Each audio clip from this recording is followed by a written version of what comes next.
Hi there, everyone. Welcome to my weekly messages. I'm Jalila Starr. Today the topic is Ascension and in 2012, and from the Nibiruan's perspective, meaning the 90 Nibiruans. So this is a big topic because there's so many parts to it. So I figured I'd just kind of break it up into two parts.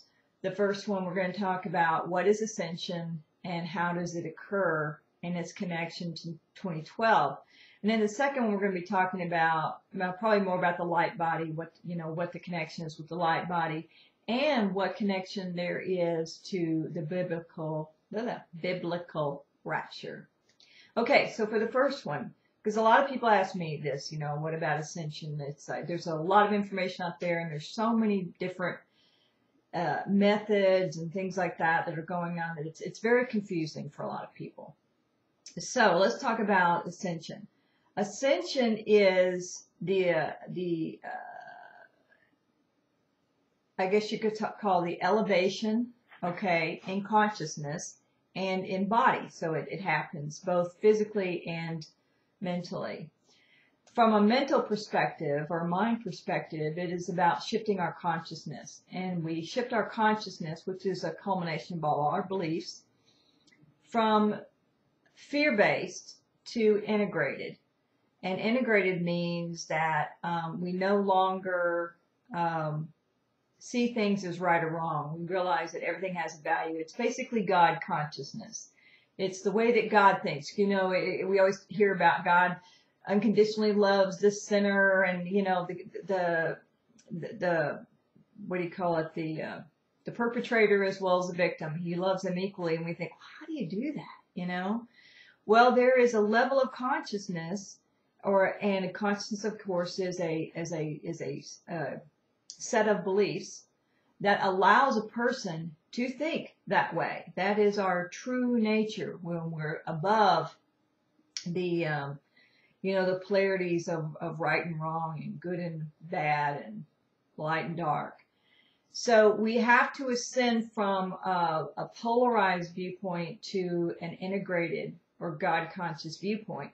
And that simply requires, replacing 3D beliefs with higher dimensional, God conscious, unconditional beliefs.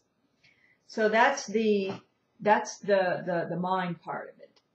But what happens is that when you change your beliefs, you change on a physical level too. So they kind of work together. You bring in the body part. And this is, see, your DNA is carbon based, and in your DNA, what makes it carbon is the beliefs. The beliefs are very polarized and therefore denser. And when you look at DNA, it can either be very light, crystalline, which means from our perspective it would disappear almost because it's all light. And on the lower level, it's carbon based. So it's heavier, it's denser, and it's more physical. So our DNA is composed of the beliefs, or the level, the frequency of the beliefs. So the frequency of most of our beliefs is lower because a lot of them are fear-based, because that's part of the Earth School. That there's nothing wrong with that. That's what keeps us in physical form. And so as we change our beliefs, it changes our DNA, and our DNA transforms from carbon to crystalline. Now, there's a process that enables us to do this, and this is the cool thing about the Nibiruans. They knew that we would need a way to transform our DNA. I mean, you could give us beliefs, but we couldn't really do anything with them if our physical body couldn't also make the transition and the transformation. So they could see into the future when the 5D Nibiruans, people of Planet X, would come to Earth, which would be 480,000 years ago in our time. And they would eventually, because of various reasons, create a new species, which would be a mix of their DNA and Earth DNA.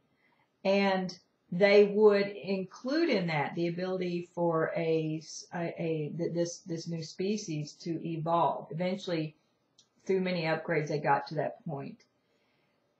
And what they provided was an endocrine system that functioned on two levels. There's a 3D level, which we all know about, and then a multidimensional level, which would enable us to transform our DNA from carbon to crystalline.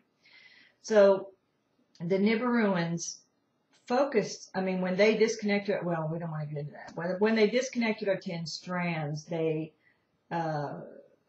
also withheld the information about how to do that. And there was a reason for that. And you can get into all it's the gold and blah, blah, blah, blah. You know, if you want to think that way, that's cool.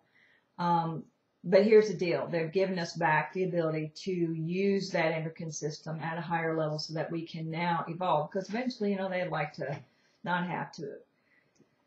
They'd like for us to graduate, you know, and they can go on to other things. So anyway,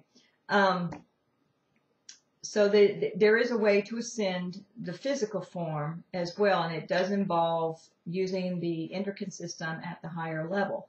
That is what is involved in the DNA recoding process.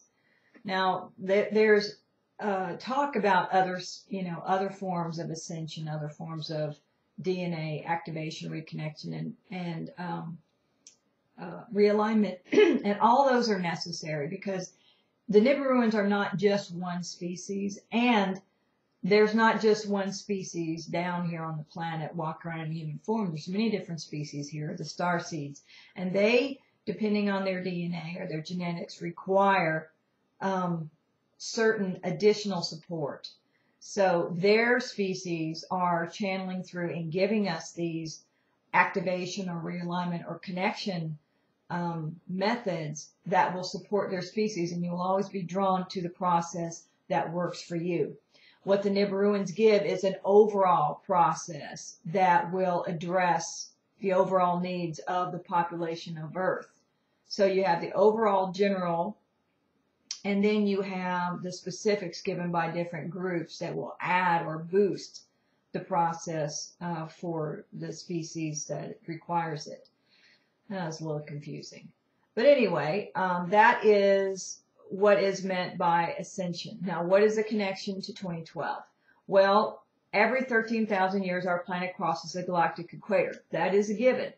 And emanating from the galactic core, there is high-frequency pro-evolutionary energy that spreads out across the equatorial plane. That is a given. And that's the same as a photon does, coming through the black hole. Because black holes, I've now learned, can not only take in matter, they can also emit matter. And every 13,000 years, we are going to move through that field. We complete that journey. We're starting into it. We've been starting into it for several years now. We'll complete it at the end of 2012. And at that point, when we get through it, there's a shift that occurs. We go through the highest frequency band within that wave. And that is a quickening. And you will end up moving to a level of consciousness or dimension that resonates to your frequency as you move in. So where you end up afterwards is based on the frequency you entered, at which you entered.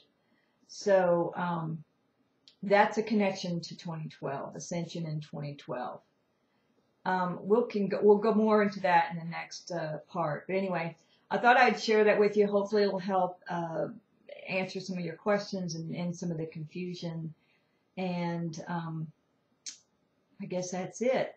By the way, for those of you who are ready to do emotional clearing, again, want some help, I did reschedule the emotional clearing teleconference for May 18th. So that's a Wednesday night. And it's 8 to 9:30 Central Time. You can check the time differences in your area. The cost is still $25. Get in. It will be only by phone, so you can call into the teleconference. I think I can also do Skype. I can maybe manage Skype as well. So you can call in your questions using Skype, and we'll figure out how to do that. Anyway, it should be fun, very enlightening. The last one was a blast. People keep wanting to do it again. And we are going to do it again. So that's it for today. Have a great week, and I will talk to you next week. Bye.